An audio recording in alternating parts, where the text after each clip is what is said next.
Kudos to Citizens Union for even, as I say, you're like about 2.5 times older than I am, and that's amazing, and I am just so honored to be in this amazing New York space and be honored by Citizens Union. But I want to obviously thank and acknowledge my other honorees. It's quite a crew, right? I mean, none of us share the same political roots or maybe even the same political values. But the fact that we're here today, I think, is a testament ultimately to what Citizens Union is about and what we as New Yorkers are about. And I think that in and of itself deserves some recognition, right? Because Randy and I don't agree on anything, I'm guessing. But, you know, we're here. So let's just take that. And I worked for Randy actually years ago, but that's a whole other story. But I also want to just acknowledge, it's a little bit of an Upper West Sider thing, but also I wanted to talk for a second and acknowledge the myriad contributions to the city and of Betsy, and as a mentor and a hero to women, and to women in New York City. Thank you. You know, it's a blessing and a curse to be born into the Upper West Side political machine, let me tell you. But one thing you know is that when Betsy calls, you just do what she tells you to do. And, you know, and I have spent my life, you know, a lot thinking about how women need to be more important and be long-term players in this thing that we call New York City and New York State. And for me, Betsy, you've been an incredible role model of what that means to have perseverance and a sense of humor and a real commitment to this. And thank you for that. So thank you. Just a second on civic life, because we're here, we're civic. I was super lucky enough to be born into a household and raised into a household with parents, a lot of divorces, but that's another topic also. But many of you may know various versions of my family, but all of them dedicated themselves in various ways to making this city and this state a better place.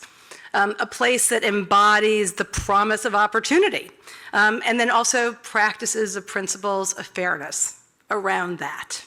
And I grew up believing very much, and I sound like Brendan in this sense, in the power of local government. And that local government actually makes a difference in people's lives. And that was a great privilege to be part of that. That was really what mattered. And I still believe that. I see that, and I saw that with my own eyes, both as a kid and as an adult, having the opportunity to work in 3 very different administrations. But I think tonight, and I think that Brendan alluded to this also, is we need this generation of New Yorkers to also believe in the positive power and integrity of government, to want to go inside. It's not so easy to go inside, and to want to go inside, and to be at fancy dinners and to brag that their children work for city government and not just work for some fancy hedge fund. We need people to continue to commit to the great experiment that is New York City. A place that we can only say has its greatness because of its diversity of its people, its culture, its commerce, all of which fuels opportunity. This is incredibly unique.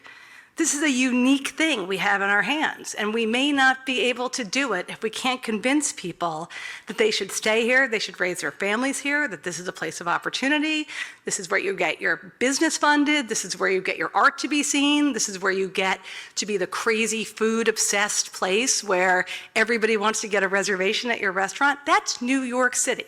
That doesn't just happen without people who are committed to making that happen every single day. And that starts with the sort of nuts and bolts of city government. And so I just think when I think about my own lifetime, horrific terrorist attacks, a global pandemic, turbulence in capital markets, a fiscal crisis, disruption around our legacy industries, at the end of the day, New York always comes back. We come back, we adapt, we innovate, we stay ahead of the curve. But that is about the people and the institutions like the Citizens Union and others that are absolutely necessary. And so we have to celebrate both the change makers and the caretakers. And we have to double down on what it means to be in city government and why this is so important. So thank you again for doing this, but also let's make sure that next year more people are in this room and all they say is, how do I get a job in city government?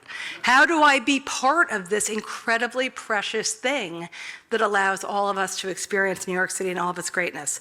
That's perseverance, and it's definitely a sense of humor. So thank you for honoring me, and I'm just happy to be part of this great club. Thank you very much.